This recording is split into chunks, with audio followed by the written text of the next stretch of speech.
The silence of the forest was a lie. Alara knew its secrets. She knew the silence was a blanket woven from 1,000 tiny sounds: the sigh of wind through pine needles, the scuttling of a vole in the undergrowth, the distant dreaming call of a hunting owl. Her old pack had called silence an absence. Here, in her exile, she had learned it was a presence. A thin blanket on her cot did little to fend off the damp chill that lived in the cabin's bones. It was a permanent resident, unlike her. She was just passing through this life, a ghost in her own story. The thought came without its usual barb of self-pity.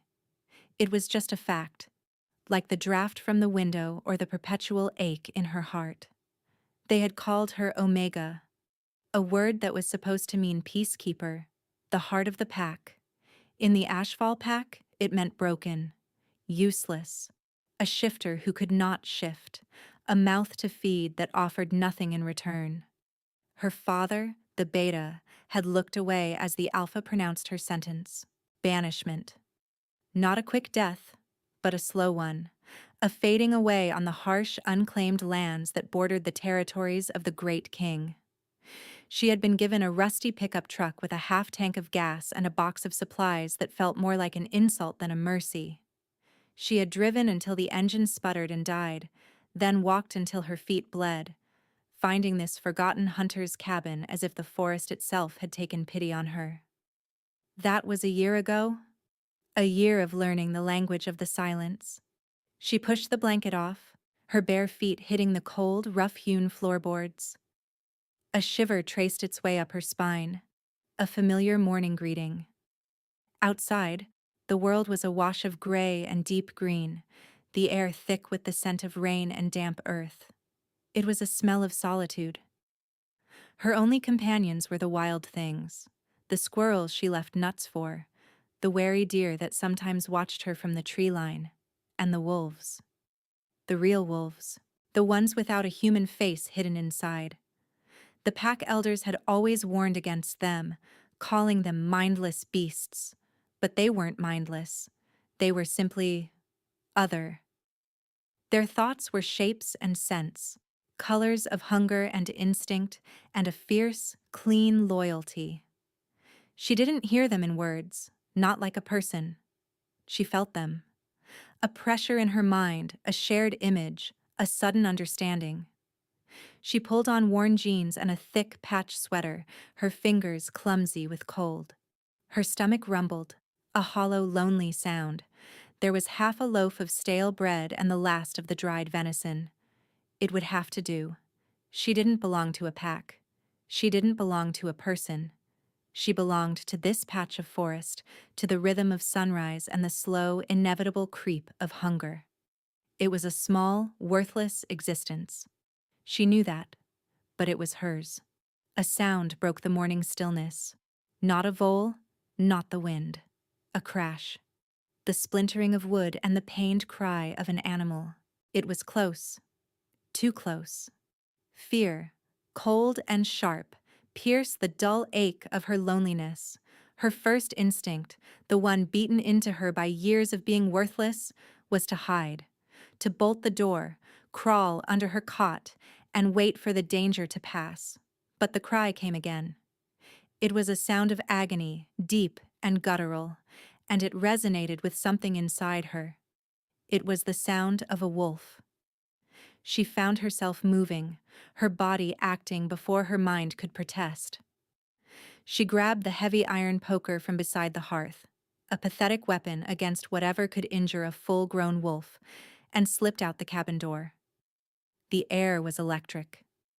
The scent of blood, sharp and metallic, cut through the damp air. It was accompanied by another smell, something foul and unnatural, like burnt ozone and decay. She followed the scent, her bare feet silent on the pine needles, the poker held tight in her trembling hand. He was enormous, the biggest wolf she had ever seen, a creature of midnight and shadow, his fur the color of a starless sky. He had crashed through a thicket of young birch trees, their white trunks snapped like bones. He lay on his side, his massive chest heaving in ragged, painful gasps. A deep gash ran along his flank, oozing black, sluggish blood. But that wasn't the worst of it. 3 deep, parallel wounds were carved into his shoulder, and they weren't bleeding. They were smoking. A faint, dark vapor curled from the edges of the wounds, smelling of that rotten, unnatural wrongness. The ground around the injury was blackened and dead. This was no normal fight. This was poison. Magic. The wolf's head lifted, a movement that seemed to cost him everything. His eyes found hers. They weren't the yellow of the wild wolves she knew. They were gold. Molten gold. Intelligent and ancient and filled with a world of pain. Her fear evaporated, replaced by a fierce, aching empathy. He wasn't just a beast. He was a person, a shifter, and he was dying in her woods. "It's okay," she whispered, the words a puff of white in the cold air. She took a slow step forward, holding the poker loosely, showing him she meant no harm. "I'm not going to hurt you." A low growl rumbled in his chest, a sound like shifting rock. It was a warning. "Stay away." She stopped. She knew wolf language. She knew that growl. But behind the threat she felt something else. A desperate plea. A flicker of surprised curiosity. He had expected her to run. He hadn't expected a slip of a girl in worn clothes to approach him with a whisper. "You're hurt badly," she said, her voice soft, crooning, the way she spoke to the wild pups when they tumbled too close to her cabin. "Those wounds are cursed. They'll fester if we don't clean them." She laid the poker down, a gesture of absolute trust she didn't know she possessed. She took another step. His golden eyes tracked her every move. The growl subsided, but his body remained tense, a coiled spring of agony and suspicion. "My name is Ilara," she said, continuing her soft monologue. It was how she calmed the wild things, by filling the silence with gentle noise, giving them something to focus on besides their fear. "I live here. I was exiled. It's a long, boring story.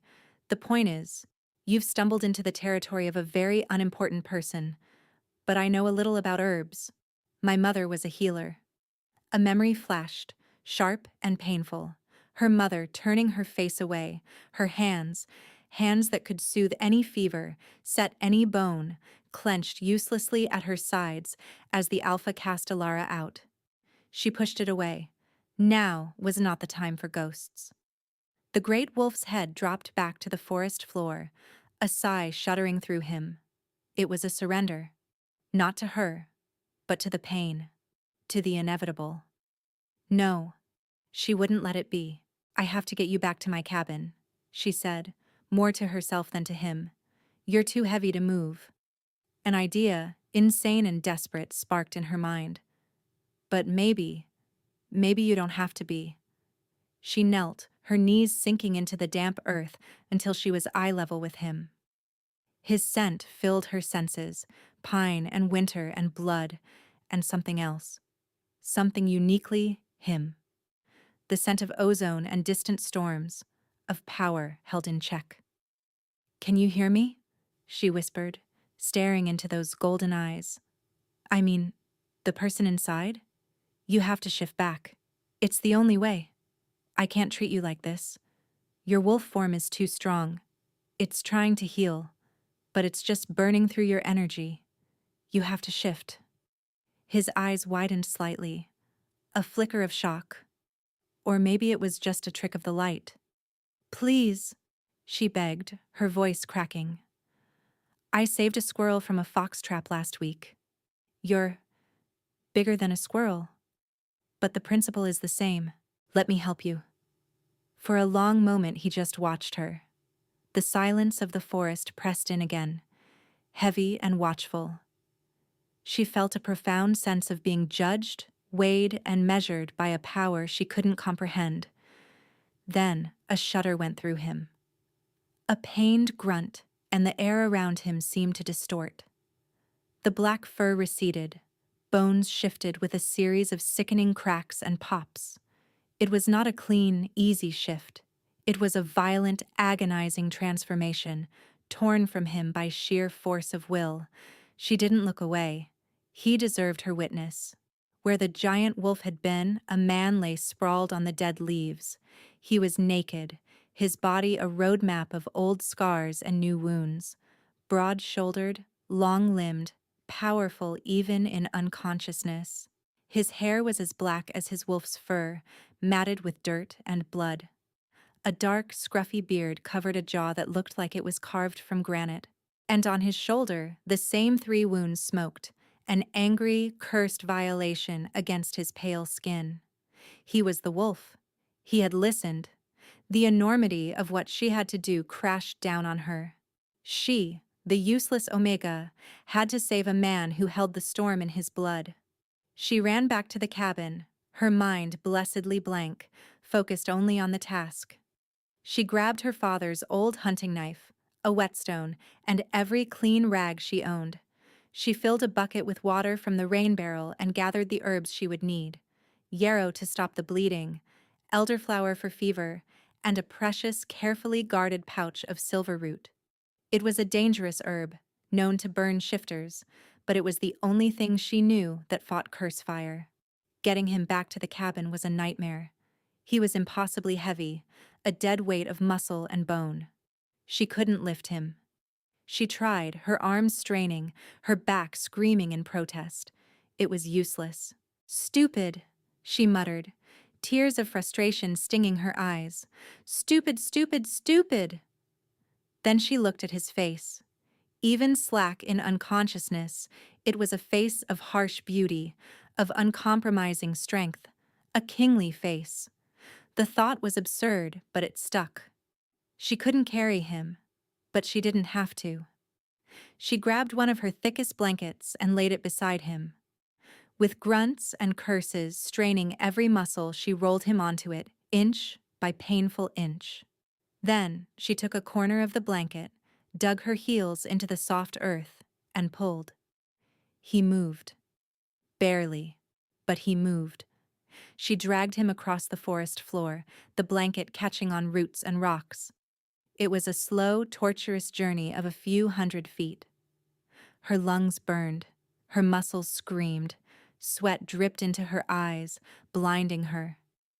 But she didn't stop. For the first time since her exile, she had a purpose. This man would not die, not today, not in her woods.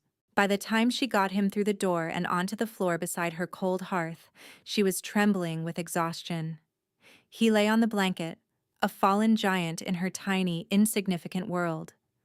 The cabin, already small, seemed to shrink around his presence. There was no time to rest. The cursed wounds on his shoulder were turning a deeper, angrier black. The flesh around them was cold to the touch, a spreading frost that seemed to leach the warmth from the very air. She built up the fire, her hands shaking so much she could barely strike the match. The flames caught, casting flickering, dancing shadows that made his still form seem to breathe. "Okay," she whispered to the unconscious man. "This is going to hurt.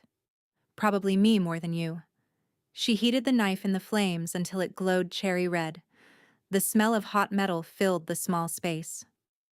Taking a deep breath, she knelt beside him. She had to cut away the cursed flesh. All of it.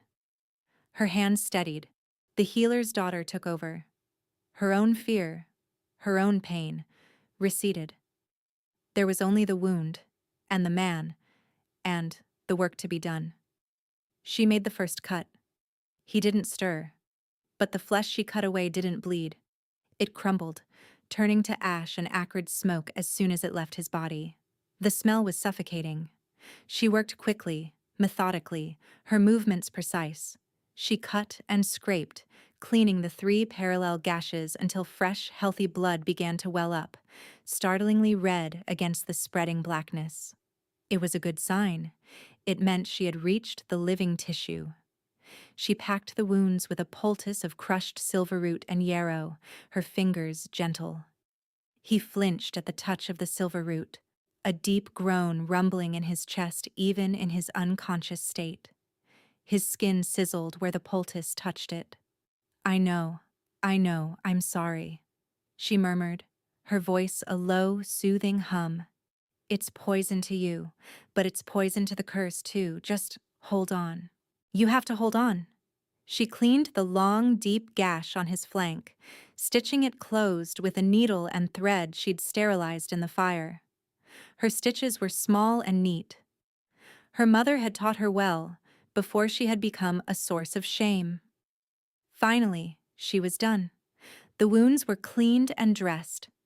She washed the blood and grime from his body with warm water and rags, her movements impersonal, clinical. But she couldn't help but notice the sheer power in his form. The tightly coiled muscles of his back, the thick column of his neck, the constellation of old, faded scars that told stories of 100 other battles. One scar, a jagged starburst over his heart, was pale and silver, as if from a wound that should have been fatal. She covered him with her other blanket, the last of her comforts. He was still breathing, his chest rising and falling in a slow, steady rhythm. The unnatural cold seemed to have receded. Ilara slumped against the opposite wall, every muscle in her body screaming. The iron poker lay where she'd dropped it by the door. The bloody rags were in a pile. The man she had saved from death lay sleeping in the middle of her floor. The silence of the forest returned. But this time, it felt different. It was no longer empty. He woke to the scent of wood smoke and something else. Something clean and wild, like crushed herbs and winter air. Pain was a dull, throbbing drumbeat behind his eyes and a sharp, fire-like sting in his shoulder. He didn't move. He didn't open his eyes. Centuries of survival had taught him that the moments between waking and awareness were the most dangerous. He catalogued his senses. He was lying on a hard surface. A rough but warm blanket covered him. The air was cold, but a fire crackled nearby. And there was a presence. Someone was watching him. Slowly, he let his eyelids flutter open a crack. The first thing he saw was her. She was sitting in a rickety wooden chair across the small room, huddled under a thin, worn cloak. Her face was pale in the firelight, smudged with soot, and etched with exhaustion. Her hair, the color of autumn leaves, was a tangled mess. She was watching him, her expression a mixture of fear and a fierce, stubborn concern. It was the girl from the woods, the one who had whispered to his wolf. He remembered it in flashes. Agony, the stench of the shadow hounds, the searing pain of their cursed claws. He had run, wounded, bleeding, knowing they would track him, knowing the curse poison was already spreading. He had collapsed, expecting death. And then, her voice, a soft, gentle sound that cut through the haze of pain. A voice that spoke not to the king, not to the warrior, but to the beast inside. He pushed himself up on one elbow, a growl of pain escaping his lips as his shoulder protested. She flinched, pulling the cloak tighter around herself, but she didn't run. Her eyes, the color of moss and forest floor, were wide and wary. "Don't move," she said, her voice quiet but firm. "You'll tear your stitches." He looked down. The gash on his flank was neatly stitched, the wound clean. His shoulder was bandaged with what looked like strips of an old shirt, packed with a poultice that still faintly sizzled against his skin. Silver root. She had used silver root on him. The audacity of it was breathtaking.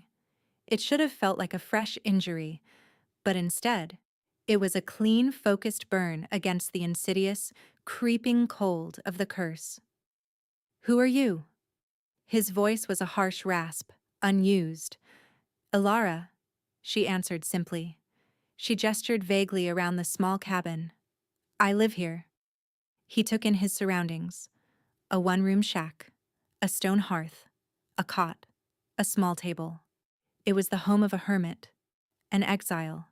Yet it was clean, orderly, and it had saved his life. "You saved my life," he stated, It was not a question. She looked away from his gaze, down at her hands. You were dying. I did what I could. You used silver root. She nodded, still not looking at him. I know it burns. But it was the only way to counter the curse fire. I hoped it wouldn't be enough to do permanent damage. He flexed his fingers. The strength was returning. The icy numbness that had been creeping up his arm was gone, replaced by the clean fire of the poultice and the dull ache of healing muscle. She had balanced the dose perfectly, a task that would challenge a master healer. Where did you learn this? He asked, his voice less harsh now. My mother was a healer, she said quietly. In my old pack. Your old pack? Ashfall. She whispered the name like a bruise. They cast me out. Why? The question was blunt, a demand for information. It was his way. He had forgotten how to be gentle. She finally looked at him, and for a moment, he saw a flash of defiance in her green eyes. Because I am an Omega. A faulty one. I can't shift. They said I was a burden. He processed this. An Omega. A non-shifter. Living alone in the wilds, on the edge of the blighted lands where the shadowhounds roamed. And she had not run from a wounded, cornered wolf. She had knelt beside it. She had spoken to it. She had dragged the man it became into her home and saved him with forbidden herbs and a healer's touch. Nothing made sense. You should rest, she said, her bout of defiance fading back into weariness. You lost a lot of blood, and the fever might come back. He ignored her. What was your name again? Alara. Alara. He tested the name on his tongue. It felt unfamiliar. All words felt unfamiliar. He had spoken more in the last minute than he had in the last decade. I am Kale. He offered only the name, no title, no rank. Here, in this small cabin, he was not the Alpha King. He was just a man who owed his life to an exiled Omega. It was a novel and deeply unsettling sensation. Kale, she repeated. She stood up, her joints popping. I need to get more water and check my snares. You, stay. It was a command. A soft one, but a command nonetheless. A slip of a girl who had been thrown away by her pack was ordering him to stay. A strange feeling stirred in his chest. A flicker of something hot and unfamiliar beneath the centuries of ice. He watched her pull on a pair of worn boots and wrap the thin cloak around herself. She was too thin.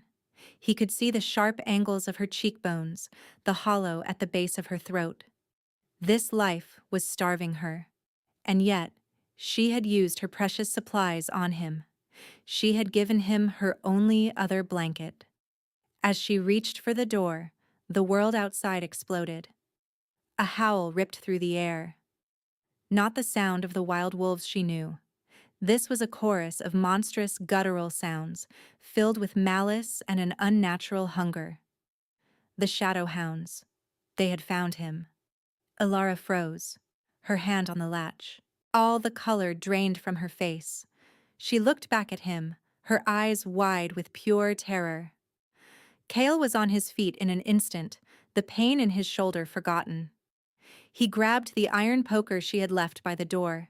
It was a pitiful weapon, but it was all they had. He moved to stand in front of her, shielding her with his body. The action was pure instinct. He hadn't felt the urge to protect someone in centuries. What are they? She whispered, her voice trembling. Things that should not be, he grunted, his eyes fixed on the flimsy cabin door. He could smell them now, the stench of decay and spite. There were at least 5 of them. Too many. In his condition, even one would be a challenge. We have to run, she said, her voice gaining a frantic edge. Where? He countered, his voice a low growl. They're faster, stronger. They were made for hunting. He could hear them circling the cabin, their claws scrabbling against the log walls, a low, wet sniffing sound at the crack beneath the door. Fear was a cold, bitter taste in his mouth, not for himself. He had faced death 1,000 times, but the fear was for her, for the strange, brave, foolish girl who had shown him a kindness he had forgotten existed. She tugged on his arm. "The back window," she hissed. "It's small, but I can fit. We can make for the river." He glanced at the window. It was barely big enough for her, let alone him. It was a desperate plan. A stupid plan. It was their only plan. A massive impact shook the entire cabin. The door splintered, the bar holding it groaning in protest. One of the hounds had thrown itself against it. "Go!" he snarled, pushing her toward the back of the cabin. "Go now!" "Not without you!" she cried, her stubbornness infuriating and, somewhere in the frozen wasteland of his heart, magnificent. Another crash. The doorframe cracked. They had seconds. He grabbed her by the shoulders, his grip hard, his golden eyes burning into hers. The ice in his soul was cracking. For the first time in 300 years, the king felt something. Fear. Rage. A terrifying, all-consuming need to keep this woman safe. "I will hold them off," he said, his voice dropping to a low, deadly register. "You will run. You will not look back. You will get to the river and you will not stop. Do you understand me?"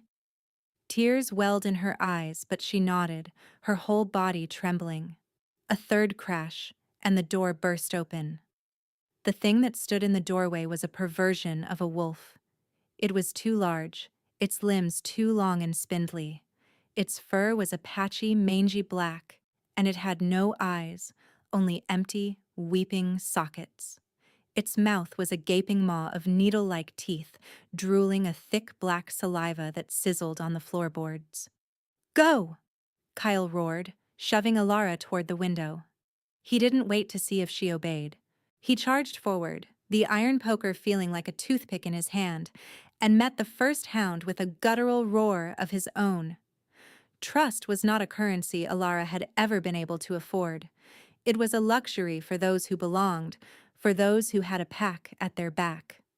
For her, trust was a vulnerability, a weakness waiting to be exploited. Yet, as she scrambled through the small back window, the sound of Kale's battle roar echoing behind her, she felt a different kind of trust. Not the soft, easy trust of safety, but the hard, sharp trust of a soldier on a battlefield. He had told her to run, and she ran. He was buying her time, and she would not waste the seconds he purchased with his own blood. She hit the ground and didn't look back. The forest floor was a blur of roots and rocks under her feet. Her lungs burned.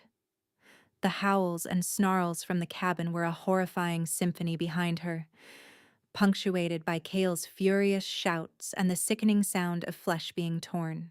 She had to get to the river. It was the only thing she could think, the only order she could follow. But as she ran, a strange thing happened. The panic, the raw animal terror, began to recede, replaced by a cold, clear focus. Her fear for herself was eclipsed by her fear for him. The useless Omega, the girl who always ran, was furious. How dare they? How dare these unnatural things hunt him?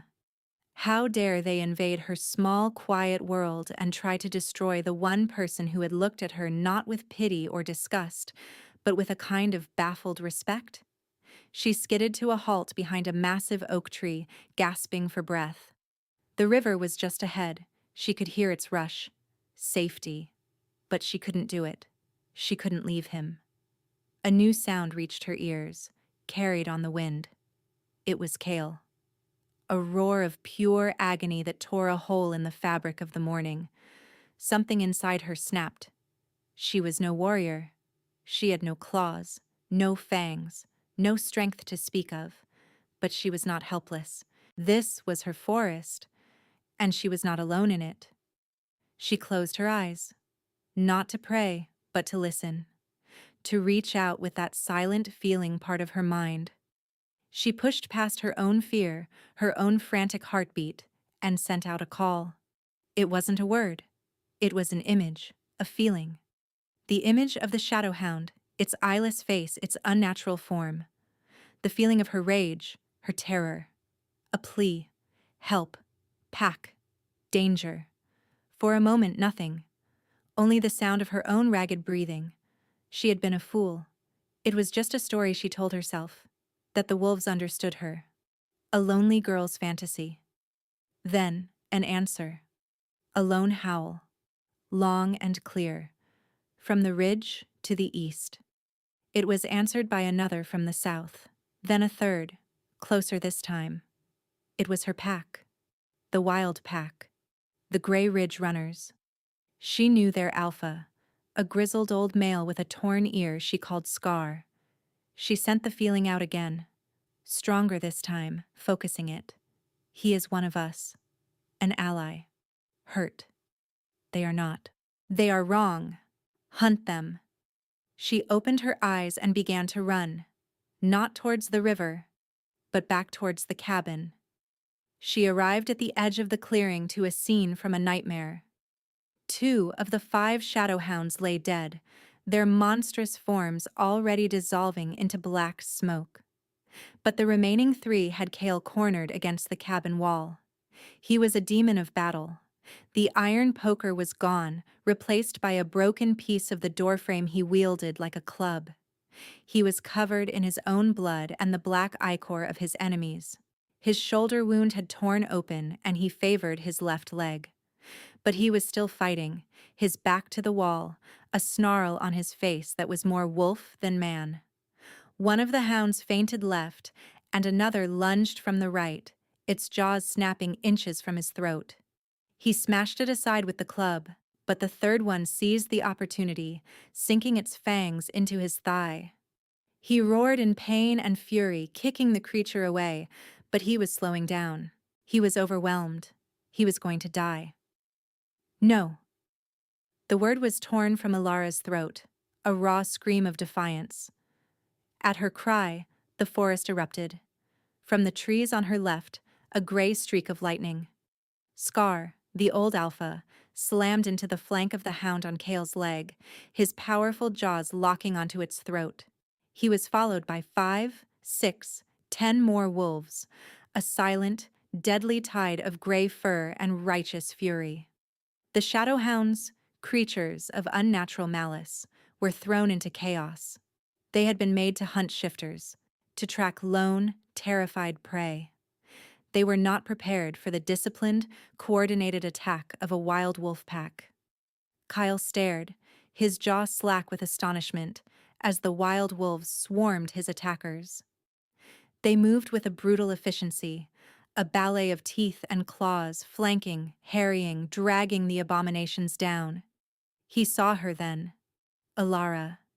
Standing at the edge of the clearing, her hands clenched into fists, her face a mask of terrifying intensity.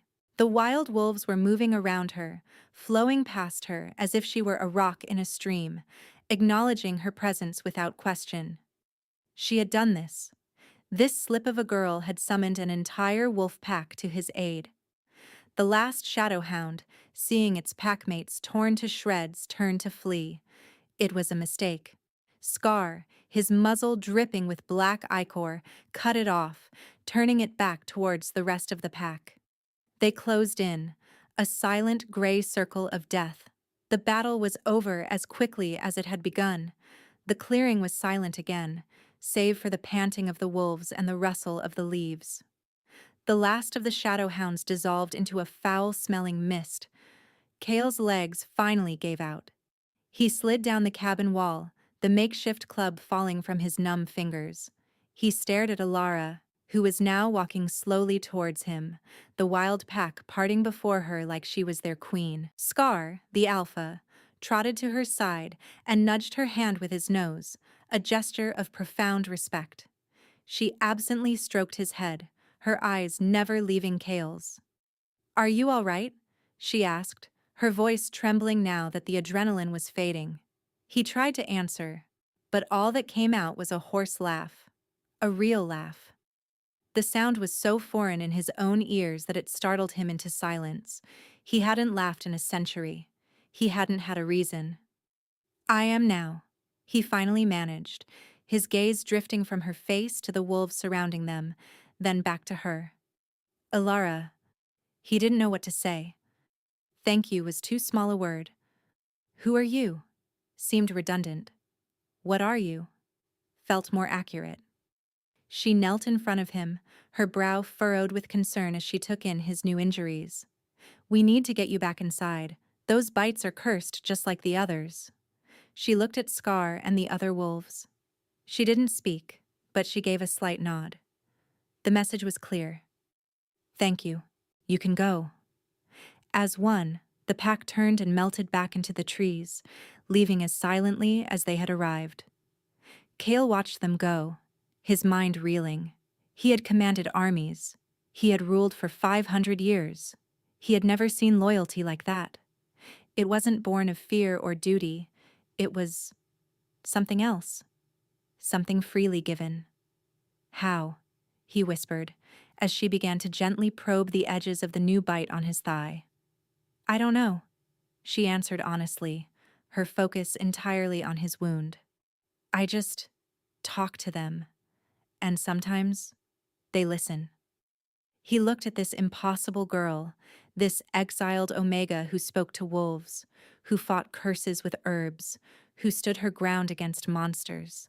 The ice around his heart, which had been cracking for hours, shattered completely. And in its place, a torrent of feelings so powerful it threatened to drown him. Gratitude, awe, and something else. Something terrifyingly warm and bright that he refused to name. He had come to these woods to find a rogue mage who was creating abominations. He had found his death, and then his salvation, in the hands of a woman the world had thrown away. The trust forged in the heat of that battle was a new and startling thing. It was not gentle. It was a raw, stripped-down reliance, born of shared crisis. They moved around the small cabin in a new orbit, no longer a patient and a caregiver, but two soldiers in a temporary truce with death. Alara worked with a grim efficiency, her earlier hesitation gone. She cleaned his new wounds, her touch firm and sure.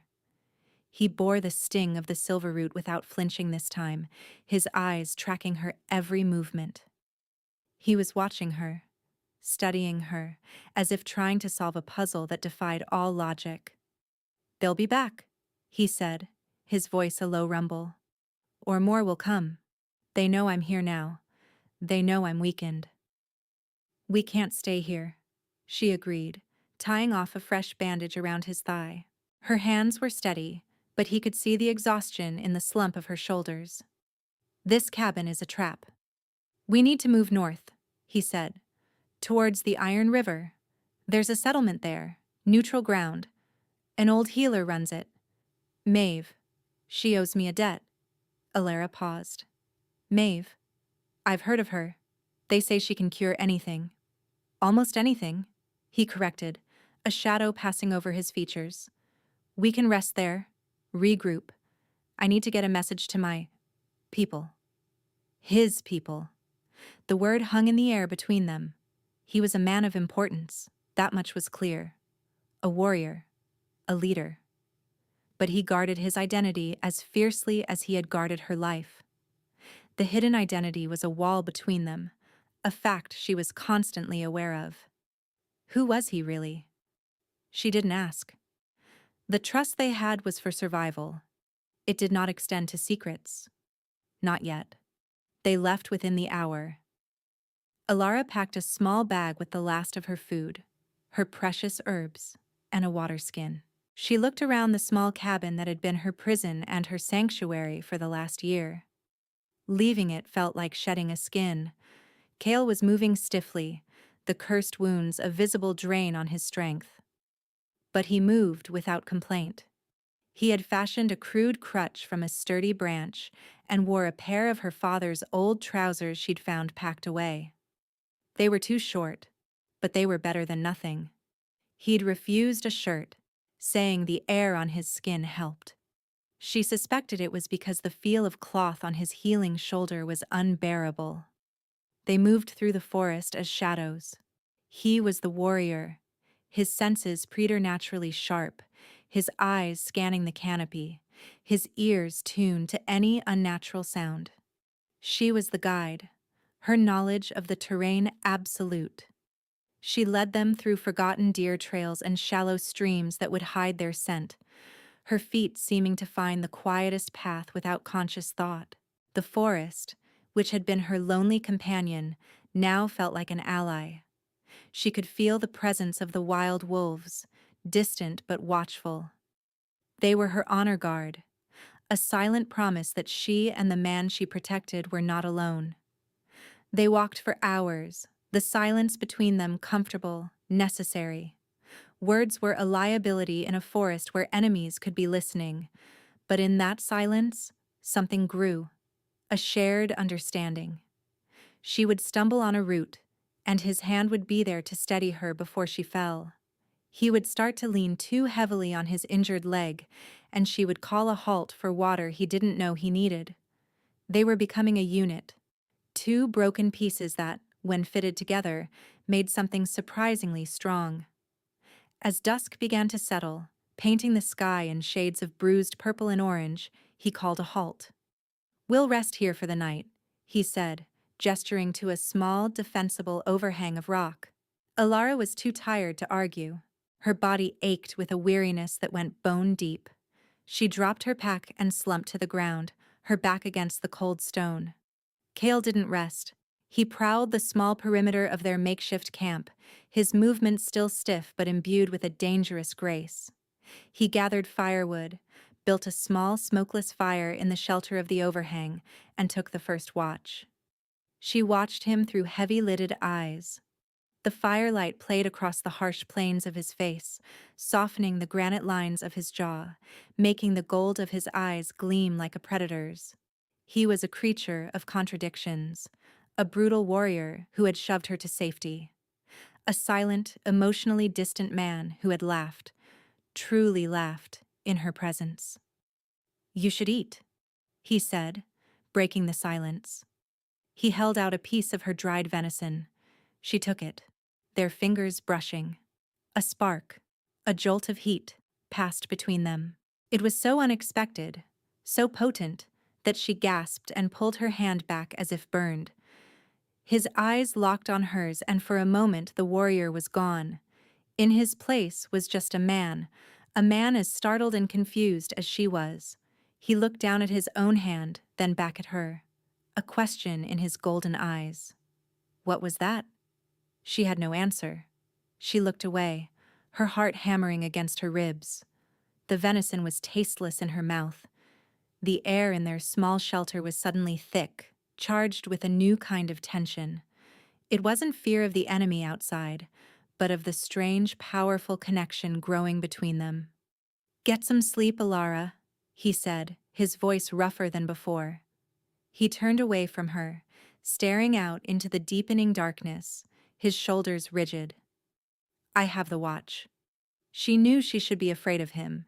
He was a stranger, a man of violence and secrets. But she wasn't. She curled up on the hard ground, using her pack as a pillow, and closed her eyes.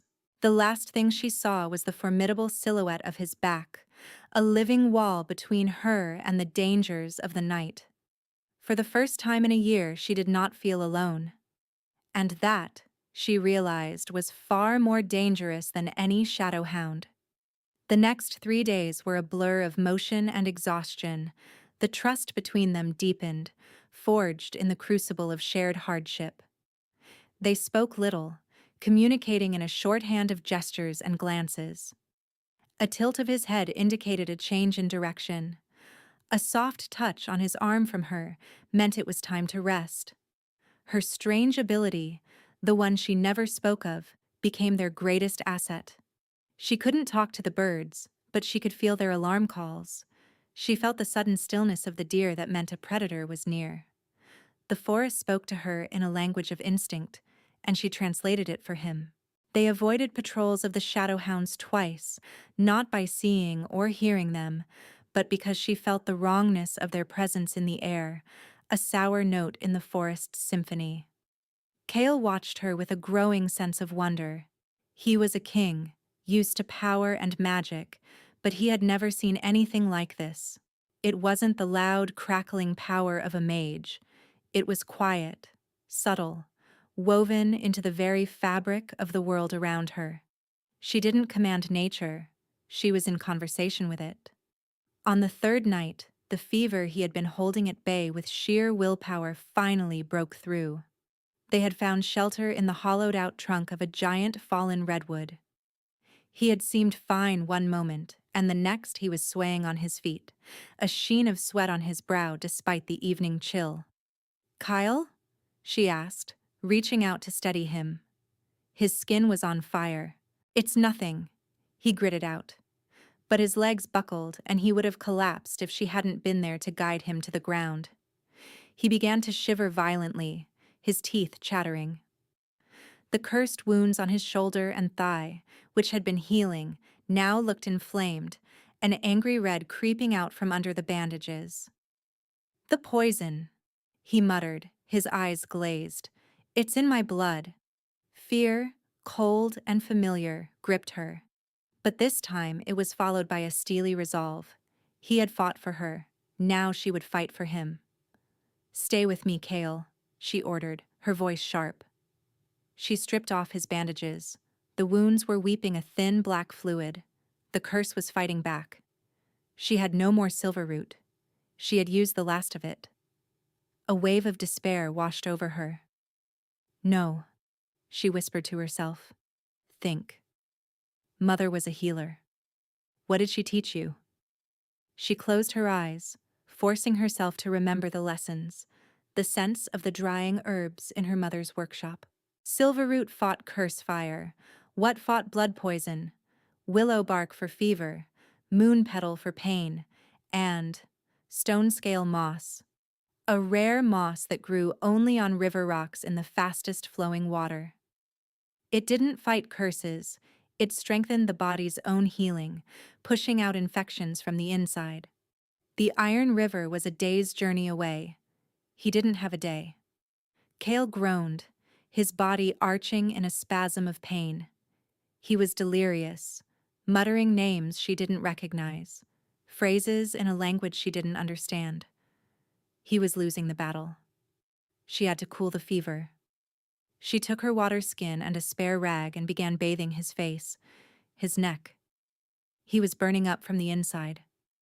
"It's so cold," he whispered, his shivering growing more violent. For centuries. So cold. And now, fire. His words made no sense, but his agony was plain. He thrashed, his powerful limbs knocking against the close confines of their shelter. "Easy, Kale. Easy," she soothed, trying to hold him still. "I'm here. Just hold on." He grabbed her wrist, his grip surprisingly strong, his golden eyes, clouded with fever, focused on her. For a second, the delirium cleared.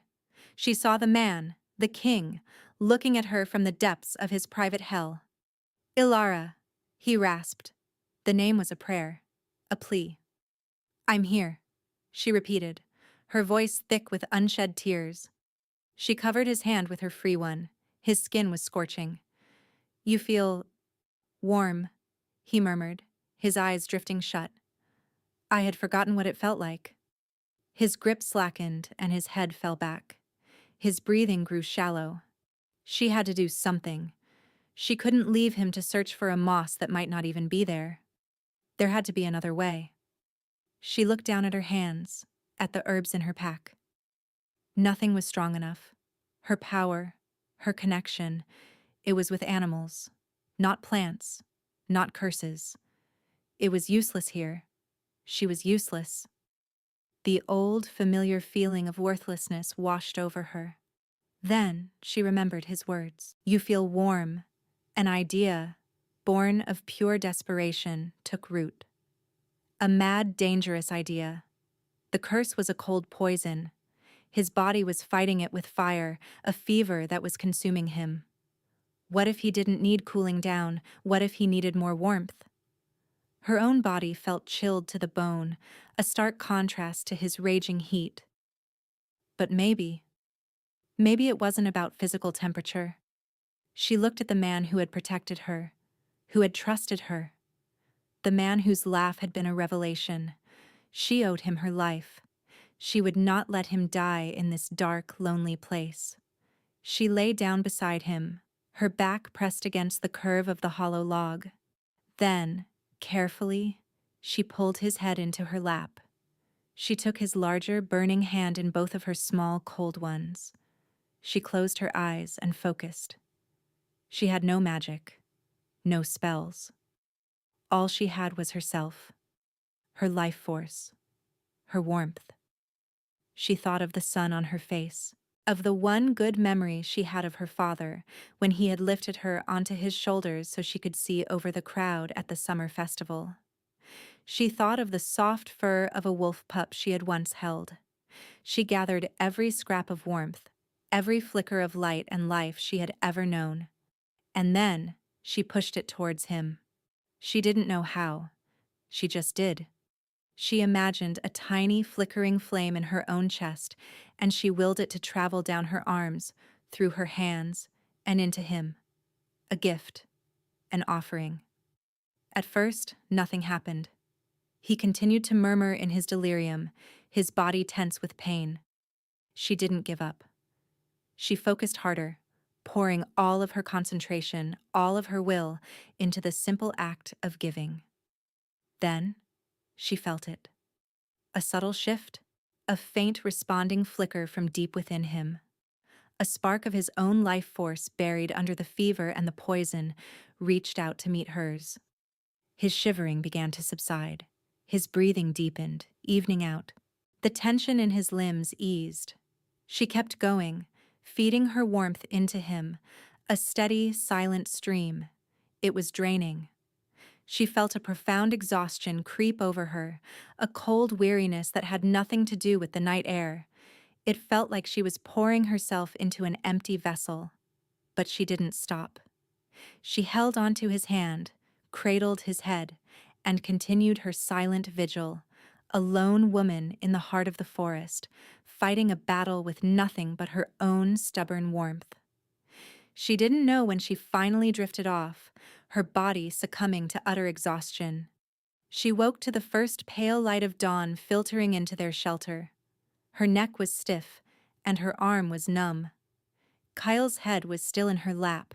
He was still, his breathing deep and even. She tentatively placed a hand on his forehead. The fire was gone. His skin was cool. The fever had broken. Relief, so powerful it made her dizzy, washed through her. She had done it. Somehow, she had done it. His eyelids fluttered open. The golden eyes that met hers were clear, lucid, and filled with an emotion she couldn't decipher. It was a look of profound, soul-shattering astonishment. He sat up slowly, carefully lifting his head from her lap. He looked at his hands, then at his wounds. The angry inflammation was gone. The wounds were still there, but they looked clean, like they were healing again. He looked back at her, and the silence stretched, filled with the unspoken enormity of what had passed between them in the night. "Alara," he said, his voice hoarse. "What did you do?" "I don't know," she whispered, and for the first time it wasn't an admission of ignorance, but a statement of wonder. They reached the outskirts of the settlement called Iron Bend the next afternoon. It wasn't a packed town, but a neutral territory nestled in a bend of the roaring Iron River, a place for trappers, traders, exiles, and those who wished to be left alone. The buildings were a hodgepodge of styles and materials, leaning against each other as if for support. The air smelled of wet stone, wood smoke, and frying fish. At the center of it all, on a slight rise overlooking the river, was a large stone longhouse with a garden of herbs growing in chaotic profusion around it. The home of Maeve, the healer. Kale's strength had returned, but a deep weariness clung to him. The curse poison was gone from his blood, but the battle had taken its toll. He walked with a slight limp, and the lines of exhaustion were carved deep around his eyes. As they approached the longhouse, an old woman emerged, wiping her hands on an apron. She was small and wizened, her face a nest of wrinkles, but her eyes were sharp and intelligent. "Kale," she said, her voice surprisingly strong. There was no surprise in it, only a weary resignation. "I felt your approach. I knew you would come here eventually." "Maeve." He inclined his head. It was not the bow of a subordinate, but the acknowledgement of an equal. Maeve's sharp eyes flickered to Alara, standing slightly behind Kale. She took in Alara's worn clothes, her exhaustion, and the way she stood protectively close to the formidable man beside her. Then her gaze fell to Kale's bandaged shoulder, and her expression hardened. "You have been busy," Maeve stated, "and you brought a stray. Inside. Both of you." She turned and led them into the longhouse. The interior was one vast room, dim and smoky, filled with the scent of 1,000 different herbs hanging in bunches from the rafters. A large fire pit glowed in the center, and cots lined the walls, a few of which were occupied by sick or injured travelers. Maeve led them to a quiet corner. "Sit. I will bring broth." It was not a request. They sat on a wooden bench, and the moment they stopped moving, the exhaustion of the past few days crashed down on Alara. She felt boneless, her head swimming. Kale seemed to sense it. He shifted slightly, so his shoulder was a warm, solid presence against hers, supporting her. It was a small, unconscious gesture, but it sent a jolt of warmth through her that had nothing to do with magic. Maeve returned with 2 steaming bowls of broth. It was rich and savory, and Alara drank it gratefully, feeling the warmth spread through her chilled limbs. Maeve watched them, her arms crossed. "The hounds found you," she said to Kale. He nodded. 5 of them, then 3 more.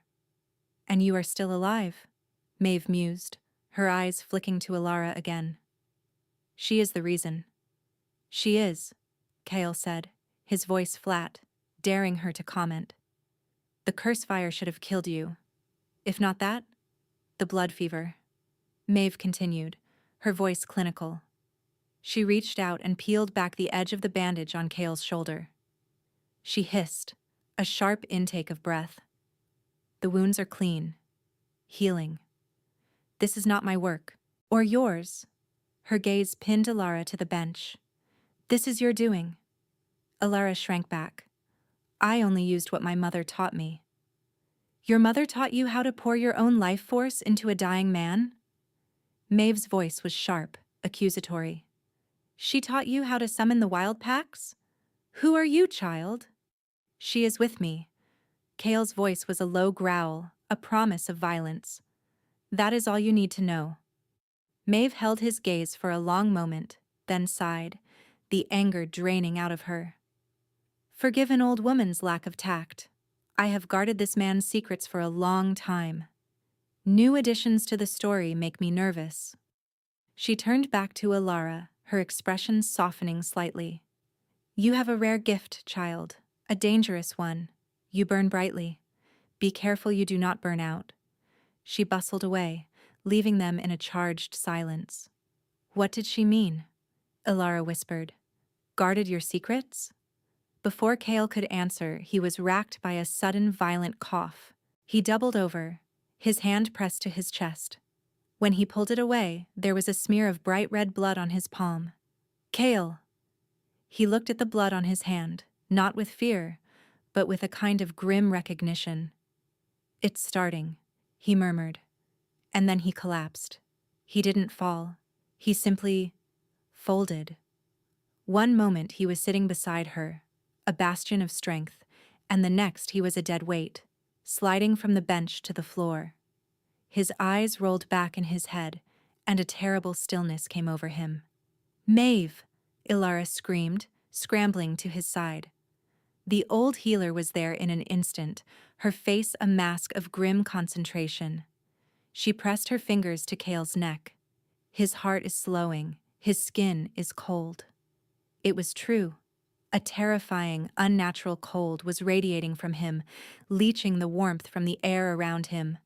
It was the same cold she had felt on his skin when she first found him, but 100 times worse. It was the cold of the grave. "What is happening?" Alara cried, her hands hovering uselessly over him. "The seal is breaking," Maeve said, her voice tight with urgency, "and the backlash is killing him." "The seal? What seal?" Alara demanded. Maeve spared her a sharp glance. "There is no time for stories. Help me get him onto that cot." Together, they managed to haul his inert form onto a nearby cot.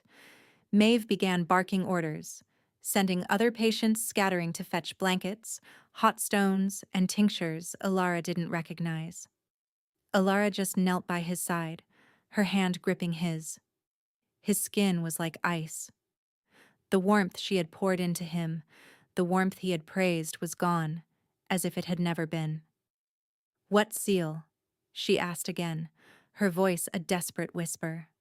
Maeve paused in her frantic work, her wrinkled face filled with a sudden, ancient grief. "The one his ancestors placed on his bloodline centuries ago, the one I have spent my life reinforcing, a seal on his heart. To protect him, to protect the kingdom. Protect him from what?" "From this," Maeve said, gesturing to Alara.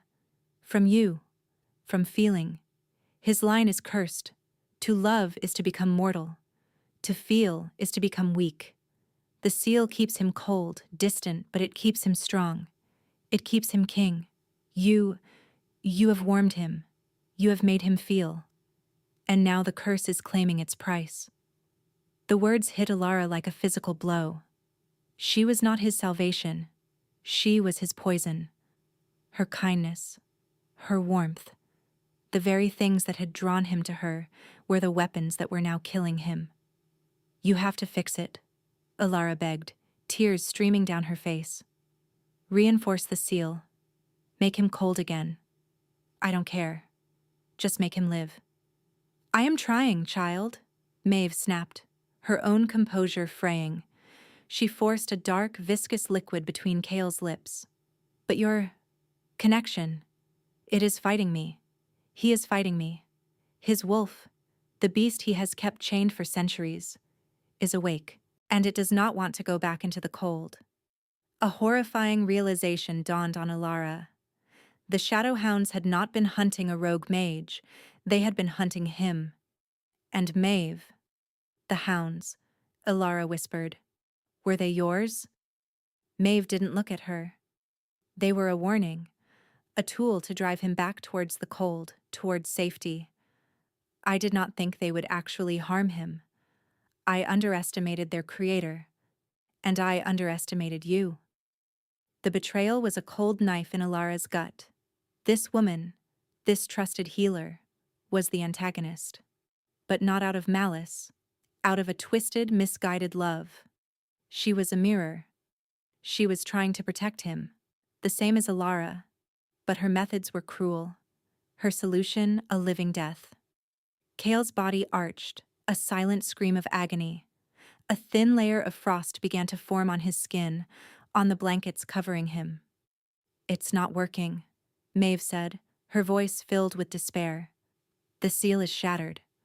I cannot rebuild it while his heart is so full of you.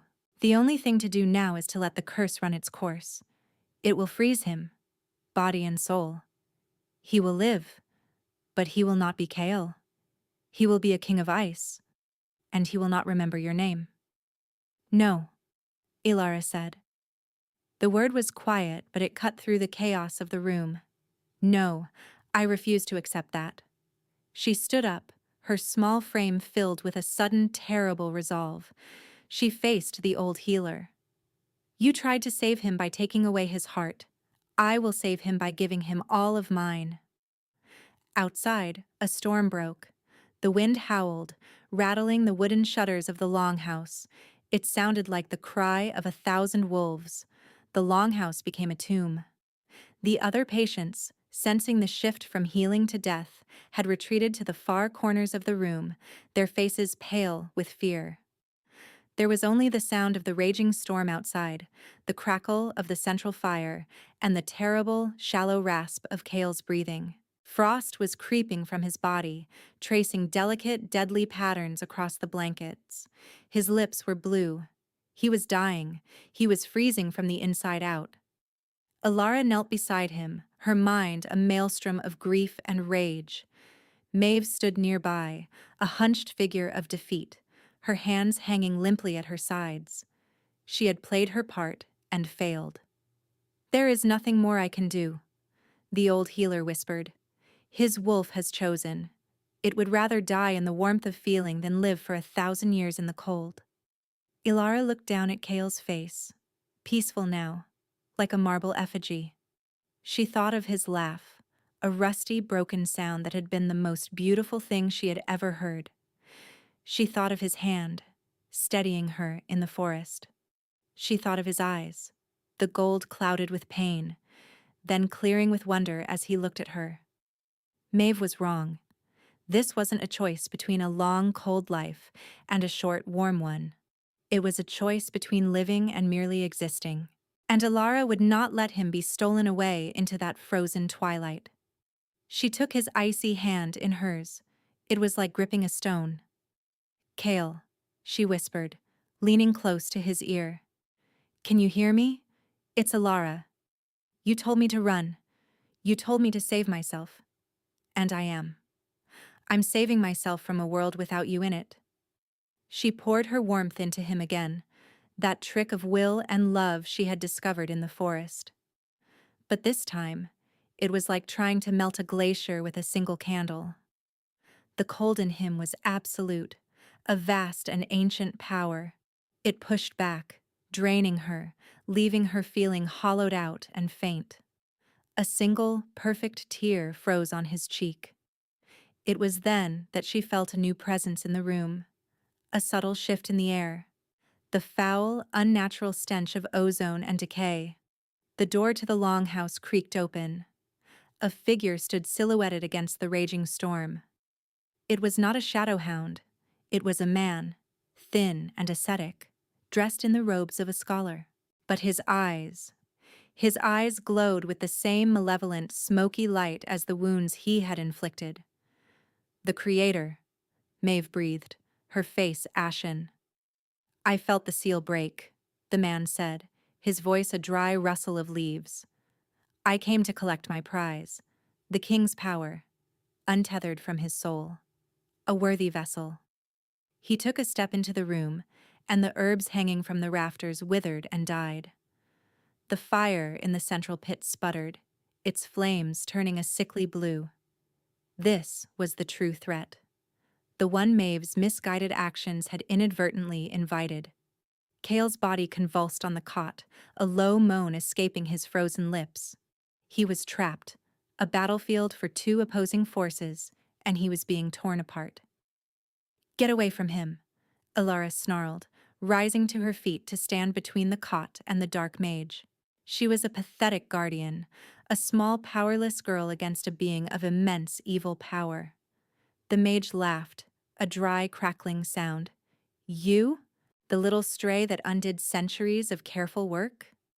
You have been a fascinating anomaly, but the experiment is over." He raised a hand and a bolt of black energy shot towards her. She had no time to move, no time to think. She just closed her eyes, a silent apology to Kale on her lips. But the impact never came. She opened her eyes. Maeve stood in front of her, her arms outstretched. The black energy was being absorbed into her small, frail body. The healer's face was a mask of agony, her skin turning gray and brittle. "A healer's final duty," Maeve gasped, her voice cracking, "to absorb the illness, to atone." With a final shuddering breath, she crumbled into a pile of gray dust. Alara stared in horror at the spot where the old woman had been. The mage just chuckled. "A noble, pointless gesture, now. It is your turn." He raised his hand again. This was it. The end. She looked back at Kale, at his beautiful, frozen face. A profound sense of peace washed over her. She had been an exile, a nothing. But for a few short days, she had been part of something epic. She had been loved, in her own way, by a king. It was more than she had ever dared to hope for. She would not die cowering. She stood tall, met the mage's glowing eyes, and smiled. A small, sad, defiant smile. She was accepting it. Death. As she did, as she let go of all fear, all hope, all struggle, something shifted deep inside her. The quiet, gentle connection she had with the wild things. It wasn't the whole story. It was just a whisper of a much greater song. She felt his wolf. Kale's wolf. Not the beast, but the soul of the beast. It had been silent for centuries, locked away behind the ice. But her warmth, her love, had reached it. It was awake, and it was calling to her. It gave her a gift, a word, a name, his true name. The mage's black energy coiled around his hand, ready to strike the final blow. Alara looked past the mage, at the man she refused to leave. She opened her mouth, and the word the wolf had given her flowed out, not as a shout, but as a clear, resonant note that filled the entire longhouse. Kaelin. The world broke. It was not a sound, it was a shattering. The word, his true name spoken by his mate, hit the air and reality fractured. The mage's dark energy dissolved into harmless smoke. The frost on Kale's body didn't melt, it sublimated, turning directly into a shimmering vapor that smelled of winter and ozone. Every wolf on the continent, from the wild packs in the farthest mountains to the shifters in the most crowded cities, felt it. A tremor in the soul of their world. The alpha of alphas, the king of their kind, had been reclaimed. Kaelin, shot upright on the cot, his eyes flying open. But they weren't the molten gold she knew. They were glowing with the pure, white-hot light of his unshackled soul, a nova of power unleashed. He was not cold. He was not hot. He was everything. The storm outside and the fire within, the silence of the snow and the roar of the avalanche. The dark mage stumbled back, his face a mask of terror. "Impossible," he stammered. "The seal was absolute." Kaelin turned his head, and the full force of his gaze fell upon the mage. He didn't speak. He didn't have to. His wolf, his very soul, was speaking now. Power, raw and untamed, radiated from him in waves, pressing down on the mage, crushing him. The mage screamed, a thin, reedy sound, as his borrowed power was stripped from him, unraveling like a cheap tapestry. He aged 1,000 years in a second, his form withering, his robes turning to dust, until all that was left was a small, terrified man, weeping on the floor. Then Kaelin looked at her. The blinding light in his eyes softened. The immense, crushing pressure in the room vanished. The white-hot nova banked, turning back into the warm, molten gold she loved. He saw her. Truly saw her. The exiled Omega, the girl who talked to wolves, the woman who had walked into the frozen fortress of his heart and lit a fire, the one who had called him home. He stood up from the cot, not as a man weakened by battle, but as a king in his full, glorious power. He walked to her, each step sure and steady. She didn't move. She was trembling, not from fear, but from the aftershock of the power that had flowed through her. She had been a conduit for something vast and ancient. She felt scoured clean, empty. He stopped in front of her. He reached out and gently cupped her cheek, his thumb stroking away a tear she hadn't realized she'd shed. His skin was warm, so wonderfully, beautifully warm. "Ilara," he said, and his voice was different, deeper, richer. The ice was gone forever, and in its place was the rumbling warmth of a hearth fire. "You spoke my name." "Your wolf told me," she whispered, her voice barely audible. A smile touched his lips, a real smile, full of love and wonder and a hint of mischief. He's been trying to get my attention for centuries. He has excellent taste. He pulled her against him, wrapping his arms around her, holding her as if she were the most precious thing in the world. She buried her face in his chest, breathing in his scent, pine and winter and storm. But now, underneath it all, the warm, clean scent of home. "It's over," he murmured into her hair. "You saved me." "We saved each other," she corrected, her voice muffled by his shirt. He held her tighter. "Yes, we did." They stood there for a long time, two souls who had been lost in the cold, finally finding warmth in each other's arms. The storm outside had broken. Through the open door of the longhouse, the first rays of the morning sun were spilling in, painting the world in gold. Months later, the wind that swept through the capital city of White Fang Keep was still cold, but Alara no longer felt it. She stood on the balcony of the highest tower, a thick, fur-lined cloak wrapped around her shoulders. It was a gift from Kaelin. He had said the white fur matched the courage of her soul. Below, the city bustled. Shifters in their human forms went about their daily business, their laughter and chatter rising up to meet her. It was a sound of peace, a sound she had helped create. News of that day in Ironbend had spread like wildfire. The story of the exiled Omega who had shattered the king's curse and called him back from the brink of death had become legend. They didn't call her Omega anymore. They called her Queen. Luna of Lunas, the wolf speaker. She still felt like the same Alara, the girl who preferred the company of wolves to people. But she was no longer worthless. She had found her place. The door to the balcony opened, and Kaelin stepped out, bringing a wave of warmth with him. He came to stand behind her, wrapping his arms around her waist, pulling her back against his solid chest. He rested his chin on her shoulder. "What is my queen thinking about so intently?" he murmured, his voice a low rumble against her ear. "That it's quiet," she answered. He chuckled. "The capital is never quiet." "No," she clarified, leaning back into his embrace. "In my head, it's quiet. The whispers of not good enough, worthless, broken, they're finally gone." He tightened his arms around her, pressing a soft kiss to her temple. "They were always liars. I just heard the truth a little louder." They stood in comfortable silence for a while, watching the city live and breathe below them. The dark mage, whose name was Eris, had not been executed. He had been stripped of his magic and sentenced to serve his life in the Great Library, relearning the history he had tried to twist for his own gain. It had been Alara's suggestion.